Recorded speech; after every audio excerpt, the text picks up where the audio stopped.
कविता कुशवाहा, सहायक प्राध्यापक श्री शंकराचार्य महाविद्यालय जुनवानी भिलाई। आज का मेरा टॉपिक है ब्लॉक डायग्राम ऑफ कंप्यूटर। हम देखेंगे कि कंप्यूटर जो है वर्क कैसे करता है, किन किन मेथड से वो वर्क करता है।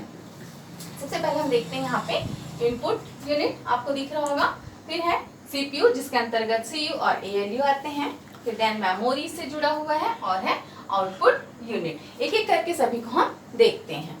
सबसे पहला है इनपुट यूनिट। इनपुट क्या होता है? यूजर जो डेटा सिस्टम तक पहुंचाता है, कंप्यूटर तक जो भी डेटा पहुंचाता है वो किसके थ्रू वो क्या करता है? इनपुट देता है। और जिस डिवाइस के थ्रू डेटा जो है सिस्टम तक पहुंचता है उसको हम कहते हैं इनपुट डिवाइस। तो कॉमन इनपुट डिवाइस हम यूज करते हैं generally keyboard,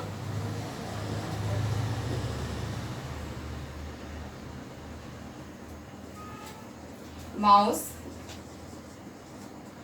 joystick, light pen, touch scanner, track ball, बहुत सारे ऐसे इनपुट डिवाइस है जिसके थ्रू हम डेटा को सिस्टम तक पहुंचाते हैं। तो सबसे पहले क्या होता है? यूजर होता है जो इनपुट करता है डेटा को। ये डेटा जो है वो आता है सीपीयू में। सीपीयू का फुल फॉर्म होता है सेंट्रल प्रोसेसिंग यूनिट।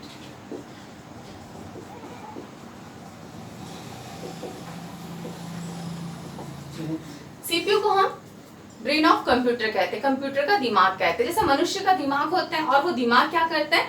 सारी चीजों को, सारे फंक्शन को मनुष्य का कंट्रोल करता है। इस तरह से सीपीयू क्या करता है? कंप्यूटर सिस्टम पे जो भी प्रोसेस होता है, जो भी काम होता है उसको ये कंट्रोल करके रहता है, प्रोसेस को पूरा ये देखता है। इसके अंतर्गत है सीयू और एएलयू। सीयू का फुल फॉर्म होता है कंट्रोल यूनिट। एंड फिर नेक्स्ट है एएलयू। एएलयू होता है अरिथमेटिक लॉजिक यूनिट। जैसे यूजर जो है इनपुट देता है, डेटा जो है कहाँ आता है? सीपीयू में आता है। सीपीयू में जैसे आता है तो इसका सबसे पहले स्टार्ट होता है कहाँ? सीयू का। वो देखता है कि डेटा सीपीयू में आ गया, फिर वो डेटा को हमको कहाँ भेजता है? मेमोरी में भेजता है। मेमोरी जो है वो टू टाइप्स की होती है, प्राइमरी मेमोरी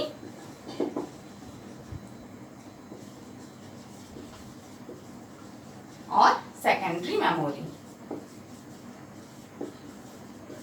सेकेंडरी मेमोरी तो यहां से जो डेटा आएगा वो किस में आएगा? प्राइमरी मेमोरी में आएगा सबसे पहले। तो सीयू जो क्या करता है? डेटा को प्राइमरी मेमोरी में ट्रांसफर करता है। फिर जैसे ही हमको प्रोसेस के लिए डेटा चाहिए होता है, ये प्राइमरी मेमोरी से डेटा जो है फिर से कहाँ आता है? सीपीयू में आता है।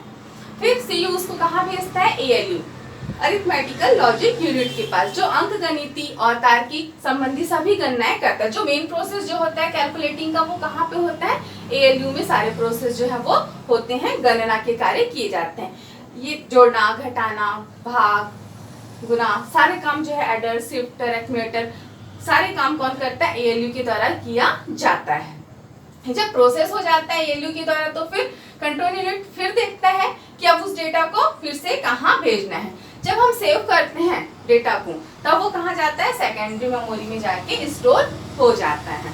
मीन्स प्राइमरी मेमोरी में डेटा तब तक ही रहेगा जब तक कि हम उसमें काम कर रहे हैं। मीन्स ये टेम्पररी डेटा को स्टोर करता है, तुरंत एक्सेस करने के लिए हमको डेटा को अवेलेबल कराता है। लेकिन जब प्रोसेस के बाद हम डेटा को सेव कर देते हैं, कहीं एक मेमोरी में स्टोर करना चाहते हैं, तब हम कंट्रोल एस करते हैं या सेव करते हैं तो वो जाता है सेकेंडरी मेमोरी में, जो है वो सेव हो जाता है। तो सारा ओवरऑल कौन देखता है? कंट्रोल यूनिट क्या करता है? पूरा कंट्रोल करता है कि डेटा कब आया, कब प्रोसेस हुआ, प्रोसेस के बाद वो कौन सी मेमोरी में स्टोर हो रहा है, ये सारा चीज जो है वो कंट्रोल यूनिट के थ्रू किया जाता है। अब प्रोसेस होने के बाद डेटा जो है वो आता है आउटपुट यूनिट में। आउटपुट मीन्स हमको जहाँ से रिजल्ट प्राप्त होता है। अब रिजल्ट हमको, यहाँ हमने डेटा दिया, डेटा जो है यहाँ पे अभी जो तथ्य है, जो वो इंफॉर्मेशन में नहीं है, वो अलग अलग तरीके से दिया गया।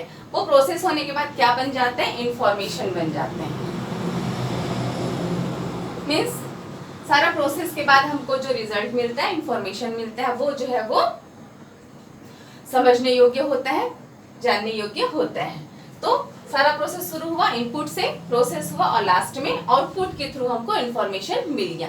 आउटपुट यूनिट में भी बहुत सारी चीजें होती है, जैसे प्रिंटर मेन हमारा आउटपुट डिवाइस है, मॉनिटर,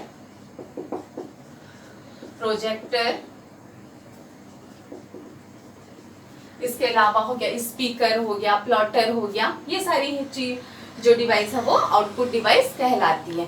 तो इस तरह से ये पूरा एक प्रोसेस होता है, एक साइकिल चलता है कंप्यूटर में काम करने का। तो ये था हमारा block diagram of computer. Okay, thank you.